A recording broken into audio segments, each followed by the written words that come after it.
모레 3일절에요. 서울에서 역대 최대 규모의 대통령 탄핵 반대 집회가 열립니다. 이날 집회가 마지막 활동이다라고 말한 한국사 강사 전한길 씨가 어제 국회를 찾았는데요. 이 발언을 민주당이 다시 문제 삼고 있습니다. 만약에 윤석열 대통령에 대해서 탄핵을 인용해서 파면시킨다면 허영 교수님 표현을 빌리자면 헌법재판소는 가루가 되어 사라질 것이고 문재인 전 대통령께서 박근혜 대통령 탄핵 당시 심리 중일 때 표현을 빌리자면 국민혁명이 일어날 것입니다. 전한길 표현을 빌리자면 제2의 을사오직이 될 것이고 역사 속의 을사오적으로 기록이 될 것입니다. 따라서 반드시 국가를 살리고 국민을 살리고 통합하고 그리고 더 나은 대한민국 만들기 위해서는 반드시 탄핵은 각하돼야 될 것이라는 것을 입장을 분명히 말씀드리겠습니다. 국회 소통관에서 회견을 하려면 현직 국회의원이 그 방을 잡아줘야 됩니다. 윤상현 의원이 어제 전한길 씨를 잡아준 걸로 확인됐는데요. 민주당이 윤 의원을 윤리위에 제소한다고 합니다. 윤상현 의원 주도로 전한길 씨가 헌재는 가루가 될 것이라 막말을 했다. 윤 의원은 이미 윤리위 제소가 돼 있으나 추가 제소를 검토하자는 얘기가 나온다. 헌재는 가루가 될 것이다. 이 얘기를 문제 삼고 있죠. 어제 백브리핑에서 전한길 씨가 추가로 이렇게 설명했었습니다.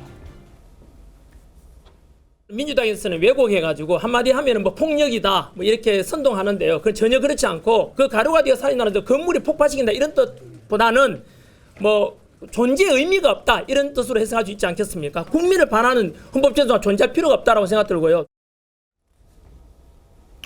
김지혁 대변인님, 전한길 씨 지금 민주당이 내란 선전선동 혐의로 고발을 했지 않습니까? 이제는 회견 잡아준 윤상현 의원을 윤리위에 제소하겠다. 어떻게 말씀 주실까요? 지난번에 김민전 의원이 백골단을 기자회견장에 세운 거나 윤상현 의원이 전한길 씨를 기자회견에 세운 거나 이제 알겠습니다. 국민의힘이 윤석열 대통령의 탄핵에 반대하고 또 비상계엄에 찬성하는 그런 입장을 옹호하는 입장을 지속적으로 내는 부분까지는 이해는 되겠습니다만 지금 국회 기자회견장에서 들어야 할 발언은 아니었던 것 같다. 저 정도의 말이라면 거리의 집회 현장에서 들어도 충분히 들을 수 있었던 얘기를 굳이 국회의 기자회견장까지 불러들여서 기자회견을 시켰던 윤상현 의원이나 김민전 의원은 그에 합당한 책임을 정치적인 책임을 좀 져야 되지 않을까 이런 생각해 봅니다. 네, 김 대변인님. 예, 헌재는 가루가 될 것이다 이 막말했다는 게 이유인데 전한길 씨는 이제 건물 폭파시킨다는 그런 뜻은 아니다. 이렇게 또 해명은 했거든요. 민주당의 조치 어떻게 생각하십니까? 좀 과하죠. 그러니까 이런 식으로 국회의원 기자회견 잡아줬다고 해서 윤리 제소를 한다. 그리고 실질적으로는 전한길 씨 그다음에 기자회견을 한 사람들 관련해서 어떻게 보면 겁박하는 거라고 봅니다. 본인이 백부를 통해서 이거는 존재 의미가 없다고 충분히 설명을 했어요. 그리고 본인이 가루가 될 것이다 얘기한 거는 허영 교수님의 멘트를 이용한 겁니다. 인용한 겁니다. 근데 그 부분이 뭐가 문제죠?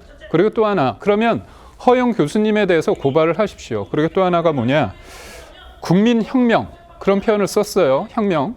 그러면 본인들이 박근혜 전 대통령 관련해가지고 탄핵시킬 때 촛불혁명, 그 혁명은 아름다운 거고 지금의 사람들이 얘기해서 이견을 제시하고 헌재 재판 과정에서 문제점을 제기하는 거는 그 혁명은 아름답지 못한 혁명이고 폭동인가요? 저는 전한길 씨가 역사 강사입니다. 그렇기 때문에 예전의 사례를 들어가지고 본인의 입장을 얘기한 거예요. 근데도 불구하고 이거에 대해서 문제라고 딱 하고 입틀막 하고 심지어 이거에 대해서 기자회견을 잡아준 의원에 대해서 윤리에 제소한다는 거는 할 일이 많지 않습니까? 이런 것까지 굳이 하나하나 이렇게 걸고 넘어가는 건 적절하지 않다고 봅니다. 네, 전한길 씨는 어제 대통령의 멘토로 알려진 이 신평 변호사의 출판 기념회에도 갔습니다. 회견 잡아준 윤상현 의원 외에도 나경원, 김기현 의원과 함께 있는 모습이 또 포착됐습니다. 만나보시죠. 전한길 선생님이 개몽되었다고 하셔서 그 용어가 요즘 유행하고 있습니다만 김계리 변호사님이신가요? 그 개몽되었다는 표현을 쓸 때 이게 국민들에게 주는 그 영향력이 어마어마하게 크구나. 우리 전한길 선생님 고생하시는데 박수 한번 쳐주시고. 우리 전한길 선생님 진심으로 감사드려요. 전한길 선생님이 정말 요새 그런 말 하잖아요. 108명의 국민의힘 의원들보다 비교할 수 없다. 헐났다 정도가 아니라 비교할 수 없다. 이렇게 이야기합니다. 제가 그랬어요. 사모님한테 허락 좀 받으셨냐고 추가. 그랬는데 앞으로 전인기 선생님 더 큰 역할 해주시고. 저는 이번 교회에서 주도해서 지금 탄핵받은 집회인데요. 정부에 스님들도 나와야 되고 그리고 신부님들도 나와가지고 대한민국 체제를 반드시 지키려고 생각합니다. 전체 다 모여가 대한민국에 윤석열 대통령 다시 탄핵 기각시키고 복귀시켜서 대한민국을 다시 살려야 된다. 김영주 의원님. 네. 이번 3.1절에요. 모레죠. 역대 최대 규모의 탄핵 반대 집회가 예고돼 있고요. 또 다른 편에서는 민주당도 총동원령을 내렸다고 합니다. 찬성 집회요. 역대 최대 규모로 맞불 집회가 열리게 되는 순간입니다. 어떻게 전망하십니까? 글쎄요, 지금 이제 국민의힘 측이나 전한길 씨가 주도하는 집회에 많은 사람들이 모이고 있죠. 또 민주당도 나름대로 그게 상응하는 동원을 할 겁니다. 네, 그런데 그런 집회들이 과연 정말 아무 소리를 내지 않는 그야말로 중도층의 마음을 다 사로잡고 있느냐 하는 것은 저는 장담하기 어렵다고 봅니다.